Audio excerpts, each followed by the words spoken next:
وفي أخبارنا الرياضية، فاز المنتخب اليمني للناشئين على نظيره السعودي بهدف مقابل لا شيء، حيث سجل هدف فوز المنتخب اللاعب محمد فاضل في المباراة الودية التي جمعت المنتخبين على ملعب مدينة الأمير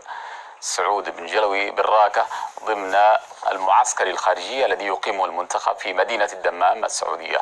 تأتي هذه المباراة في إطار التحضيرات والاستعدادات للمشاركة في النهائيات الآسيوية التي ستقام في تايلاند خلال الفترة من 15 من يونيو وحتى 2 من يوليو 2023 ضمن المجموعة الأولى التي تضم منتخبات اليمن وتايلاند وماليزيا ولاوس، فيما يستعد المنتخب السعودي للناشئين هو الآخر لخوض منافسات المجموعة الثالثة التي تضم منتخبات السعودية وطاجكستان وأستراليا والصين.